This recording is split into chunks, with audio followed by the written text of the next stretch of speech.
وسلم نے اعتکاف کرنا شروع کر دیا اور صحابہ نے بھی ساتھ شروع کر دیا، اس لیے کہ تاکہ وہ لیلۃ القدر جو ماہ رمضان کے مہینے پورے میں ایک ہے، پتہ نہیں کون سی ہے، اس کو ڈھونڈنا ہے۔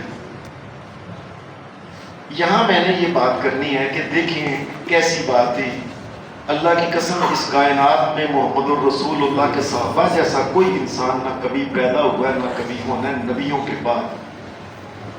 یعنی عجیب بات ہے کہ یہ پتہ چلا ہے کہ ایک رات کا اتنا فائدہ ہے تو ادھر ہی لگ گئے ہیں۔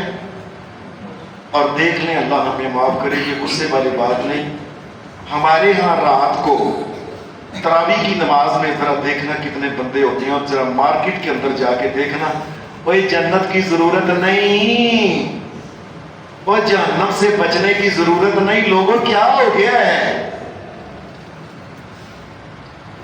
عام طور پہ دکانیں جو 8-10 بجے بند ہو جائے کرتی تھی نا، آج کل وہ پوری رات کو کھلی رہتی ہیں، زنانیاں آئی ہیں، بندے آئے نے، بس نا اوے جنت کماؤ، جنت کماؤ لوگوں، جنت کماؤ۔ میں بار بار کہتا ہوں، اے اللہ نے موقع دے دیا ہے، شیطانوں کو بند کر دیا، جنت کے دروازے کھول دیے، اور تمہیں کہہ بھی دیا اوے پجو، اوے پجو۔ اتنا کچھ کرنے کے باوجود ہم لوگ کیا ہو گیا؟ ہمیں تو چاہیے تھا کہ اس ماہ رمضان میں اس رات کا جب سنا تھا نا، مسجد کے اندر لائنیں لگ جاتی، نہیں جی سامنے رات لبنی ہے انشاءاللہ تبارک و تعالی۔ نبی کریم صلی اللہ علیہ وسلم کے صحابہ اور ہمارا دیکھیں کیا تعلق، یعنی ہم ابھی تک یقین کریں، میں نے بندوں کو دیکھا ہے، یعنی جو نماز میں پہلے سستی کرتے تھے نا، آج بھی وہ سستی گئی نہیں۔ آج بھی وہ جس وقت سلام پھر دیا، انہوں نے پیچھے آ کے 1-2 رکعت پیچھے ہی ہونا ہے، پیچھے ہی ہونا ہے، کدی نہیں برابر ہونا، پتہ نہیں کی ہو گیا۔ اور لوگوں جنت کا شوق نہیں۔ اور پھر نبی علیہ السلام جو دیگر عبادات کے ساتھ ایک نئی عبادت جو نبی علیہ السلام شروع سے، یہ نبوت کے شروع سے محمد الرسول اللہ ایک عبادت ہے جسے کہتے ہیں قیام اللیل، آج کل تراویح کہتے ہیں۔ تراویح کا لفظ قرآن و حدیث میں نہیں ہے، یاد رکھیں، حدیث میں صرف لفظ ہے قیام اللیل۔ نبی علیہ السلام نبوت کے شروع دنوں سے نبی علیہ السلام یہ قیام اللیل کیا کرتے تھے، صحابہ بھی کیا کرتے تھے۔ رات کو شروع ہو گیا پھر یہ کام۔ عجیب بات ہے کہ رات کو قیام بھی کر رہے ہیں اور پھر قرآن مجید بھی پڑھ رہے ہیں، جبریل علیہ السلام کے ساتھ دورہ کر رہے ہیں۔ نبی علیہ السلام آخری رمضان میں 2 دفعہ دورہ کیا قرآن مجید کا، اور پہلے عام طور پہ پورے رمضان میں 1 دفعہ دورہ پورے قرآن کا محمد الرسول اللہ جبریل سے سنتے اور سناتے تھے۔ میں کہتا ہوں لوگوں، اللہ کا واسطہ ہے، قرآن مجید 1-2 دفعہ کم از کم ضرور پڑھو۔ یقین کرو، میں آج آپ سے ترلا کرتا ہوں کہ رب کا واسطہ ہے، کم از کم 1-2 دفعہ تو قرآن مجید ضرور اس کو مکمل کرو۔ اور جنہوں نے پڑھ لیا ہے 1-2 دفعہ یا پڑھ رہے ہیں، ان کو چاہیے کہ اس کا ترجمہ بھی پڑھیں کہ اللہ تبارک و تعالیٰ نے اس میں کیا کہا ہے۔ یہ کیا ہوتا ہے قل هو اللہ احد، یہ کیا ہوتا ہے فاعلم انہ لا الہ الا اللہ، یہ ہوتا کیا ہے؟ آپ کی بڑی مہربانی ہے اس کو ترجمے کے ساتھ پڑھیں۔ ایک اور بات یہ ہے کہ ماہ رمضان میں جنت کی طلب میں چاہیے کہ ہر بندے کو، یہ میرے دل کی خواہش ہے کہ ہر روز کو نہیں، کم از کم ہر جمعے کے دن وہ 1 دفعہ صلاۃ تسبیح ضرور پڑھے۔ آپ کی مہربانی۔ محمد رسول اللہ نے فرمایا اگر سمندر کی جھاگ کے برابر بھی گناہ ہو تو اللہ معاف کرتا ہے۔ یہ صلاۃ تسبیح جو ہے یہ ایسی ہے۔ صلاۃ تسبیح کے بعد ماہ رمضان میں اور عام دنوں میں فرق ہونا چاہیے، انسان کو چاہیے ان دنوں کثرت کے ساتھ وہ استغفر اللہ پڑھے، اور کم از کم 100 دفعہ تے پڑھے روز۔ ساری دنیا کے کام کرتے ہیں، ہمیں استغفر اللہ پڑھنے کی پتہ، اور کیوں اللہ سے معافی نہیں مانگتے؟ اور یہ دنیا میں ٹائم ہے، آخرت کو کوئی معافی نہیں ملنی، یاد رکھنا ہے، اللہ معاف کرے۔ نبی علیہ السلام جنہوں نے زندگی میں کوئی گناہ نہیں کیا تھا، معصوم اللہ کا نبی، ہر روز 100 دفعہ استغفر اللہ محمد رسول اللہ پڑھا کرتے تھے۔ اور ہم کیا، ہمیں ٹائم ہی کو نہیں۔ ایمانداری سے اپنے آپ سے پوچھ لیں، سارے پورا ماہ رمضان کے اتنے دن گزر گئے، یہ 16 دن ہو گئے، کبھی ایک دن بھی 100 دفعہ استغفر اللہ استغفر اللہ استغفر اللہ پڑھا ہے؟ اس طرح توجہ ہی کو نہیں۔ اور پھر لا الہ الا اللہ جو ہے، لوگوں کوشش کرو کہ 100 دفعہ لا الہ الا اللہ بھی پڑھا کرو. کیوں؟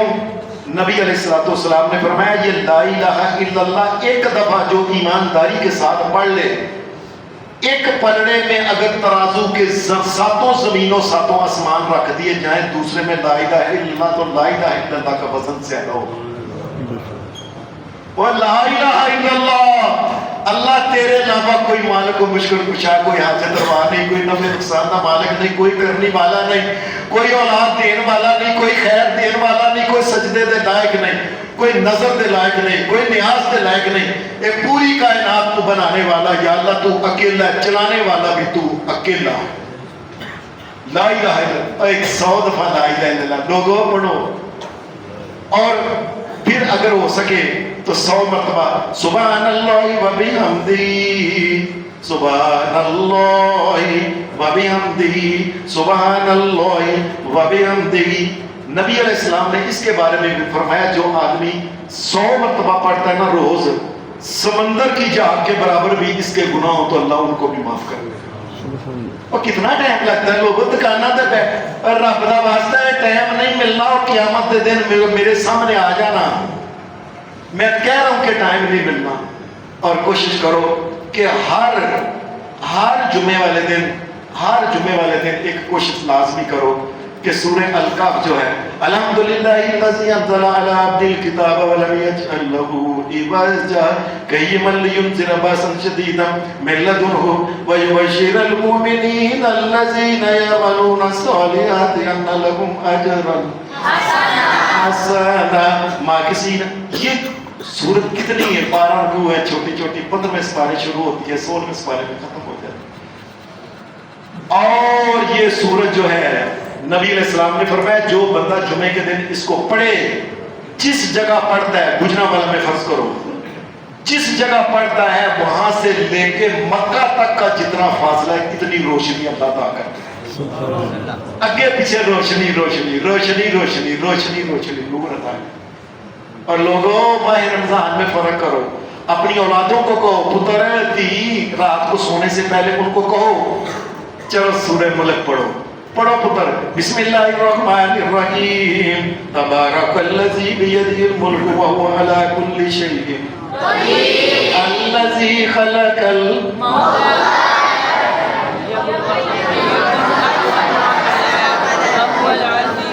وہو العزیز الغفور. نبی علیہ السلام نے فرمایا جو بندہ رات کو سونے سے پہلے یہ پڑھے، قبر میں جس وقت جائے گا عذاب والے فرشتے عذاب نہیں دے سکیں گے. جو یاد تو لوگوں یہ ماہ رمضان میں اور غیر ماہ رمضان میں فرق کرو. اور آخری بات یہ ہے کہ کوشش کرو زیادہ سے زیادہ لوگ جو ہیں یہ اللہ کے گھر میں اعتکاف کریں.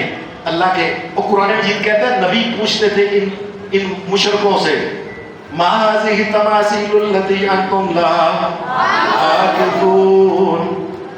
نبی ان کو کہتے تھے یہ تسی بتاں دے کول ہے تے چپ کر کے بیٹھے رہندے ہو بتاں دے پیراں نوں پھڑ کے، یہ کیوں بتاں دے کول بیٹھے رہندے ہو؟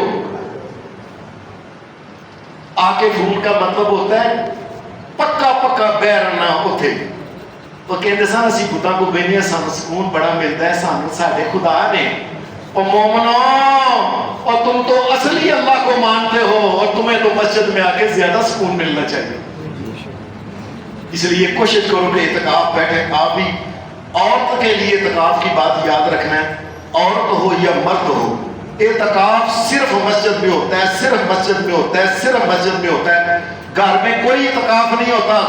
گھر میں اعتکاف کرنے والے اللہ کے دین میں انہوں نے نئی چیز نکالی ہے. مرد ہے تو عورت ہے، اس نے مسجد میں بیٹھنا، اگر اس کا خامد اس کو اجازت دیتا ہے تو مسجد میں بیٹھے، اگر نہیں تو نہیں. اور مسجد کے اندر اگر واقعی محفوظ جگہ ہے، اس کی عزت کے لیے محفوظ جگہ ہے تو بیٹھے، نہیں تو نہ بیٹھے، کیا ہو گیا؟ اس لیے یہ کوئی فرض نہیں ہے، لیکن یہ کوشش کرے کہ اعتکاف گھر کا کوئی نہ کوئی چیز. اور اللہ کے ساتھ لو لگاؤ، اللہ دنیا بھی اچھی بنائے آخرت بھی اچھی بنائے. صلی اللہ علیہ وسلم.